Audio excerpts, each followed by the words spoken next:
Austin, Texas, AP, a sprawling blast of winter weather across the U.S. is likely to blame for the deaths of 2 people in Texas, where an unusually snowy emergency Monday knocked out power for more than 4 million people, shut down grocery stores and air travel and closed schools ahead of frigid days still to come. As nightfall threatened to plummet temperatures again into single digits, officials warned that homes still without power would likely not have heat until at least Tuesday, as frustration mounted in the state's electric grid came under growing demand and criticism. Things will likely get worse before they get better, said Harris County Judge Lina Hidalgo, the top elected official in the county of nearly 5 million people around Houston. Law enforcement reported 2 men were found dead along Houston area roadways. Causes of death were pending, but officials said the subfreezing temperatures were likely to blame. The toll of the worsening conditions included the delivery of new COVID-19 vaccine shipments, which were expected to be delayed until at least midweek. Massive power outages across Houston included a facility storing 8,000 doses of Moderna vaccine, leaving health officials scrambling to find takers at the same time authorities were pleading for people to stay home. Temperatures nosedived into the single digits as far south as San Antonio, and homes that had already been without electricity for hours had no certainty about when the lights and heat would come back on, as the state's overwhelmed power grid began imposing blackouts that are typically only seen in 100-degree Fahrenheit, 38-degree Celsius, summers. The storm was part of a massive system that brought snow, sleet and freezing rain to the southern plains and was spreading across the Ohio Valley into the northeast. The Southwest Power Pool, a group of utilities across 14 states, called for rolling outages because the supply of reserve energy had been exhausted. Some utilities said they were starting blackouts, while others urged customers to reduce power usage. "We're living through a really historic event going on right now," said Jason Furtado, a professor of meteorology at the University of Oklahoma, pointing to all of Texas under a winter storm warning and the extent of the freezing temperatures. State officials said surging demand, driven by people trying to keep their homes warm, and cold weather knocking some power stations offline had pushed Texas' system beyond the limits. "This weather event, it's really unprecedented. We all living here know that," said Dan Woodfin, Senior Director of System Operations at the Electric Reliability Council of Texas. He defended preparations made by grid operators and described the demand on the system as record-setting. "This event was well beyond the design parameters for a typical, or even an extreme, Texas winter that you would normally plan for. And so that is really the result that we're seeing," Woodfin said.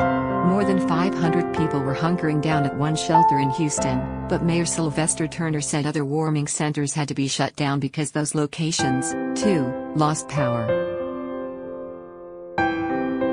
The largest grocery store chain in Texas, H-E-B, closed locations around Austin and San Antonio, cities that are unaccustomed to snow and have few resources to clear roads. The slow thaw and more frigid lows ahead was also taking a toll on Texas' distribution of COVID-19 vaccines.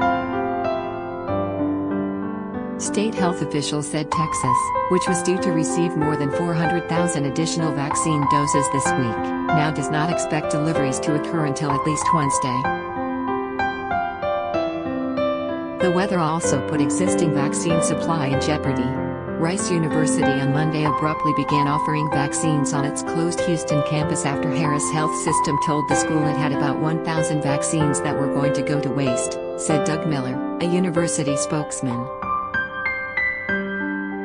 "The window was just a couple hours. They have to take care of it quickly," Miller said. Harris County officials said a facility storing the vaccines had lost power Monday and that a backup generator also failed. Hidalgo said she did not believe any vaccines were lost. Caught without enough groceries on hand, Lauren Schneider, a 24-year-old lab technician, walked to a Dallas grocery store near her home Monday morning dressed in a coat, hat and face mask. Schneider said she didn't feel comfortable driving with the roads covered in snow and ice. She said she hadn't seen a serious snowfall in Dallas since her childhood. "I really didn't think it would be this serious," Schneider said. Teresa and Luke Facetta, trundling through the snow carrying grocery bags, said the store lost power while they were shopping. The couple said they lost power overnight, then got it back around 9 a.m., and they were hoping it would still be on when they arrived home. "If not," Teresa said, "we just have a bunch of blankets and candles and 2 cats to keep us warm." Several cities in the U.S. saw record lows as Arctic air remained over the central part of the country. In Minnesota, the Hibbing/Chisholm weather station registered -38 degrees Fahrenheit, -39 degrees Celsius, while Sioux Falls, South Dakota, dropped to -26 Fahrenheit, -26 degrees Celsius. In Kansas, where wind chills dropped to as low as -30 degrees Fahrenheit, -34 degrees Celsius, in some areas, Gov. Laura Kelly declared a state of disaster. Most government offices and schools were closed for President's Day, and authorities pleaded with residents to stay home. Louisiana State Police reported that it had investigated nearly 75 weather-related crashes caused by a mixture of snow, sleet and freezing rain in the past 24 hours.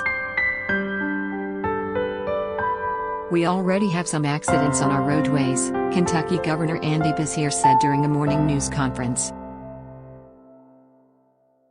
"It is slick and it is dangerous." Air travel was also affected.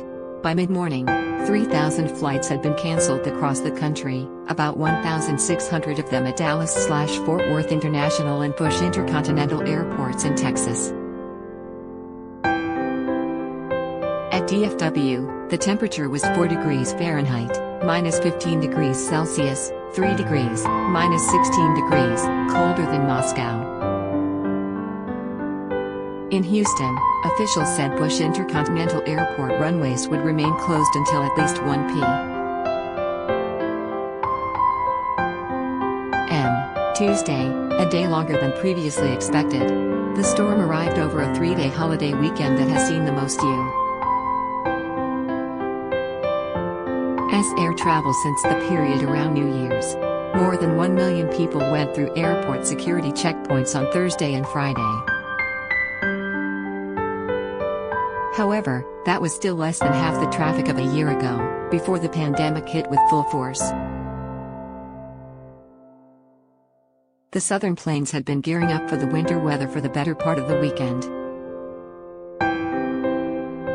Texas Governor Greg Abbott issued a disaster declaration for all of the state's 254 counties.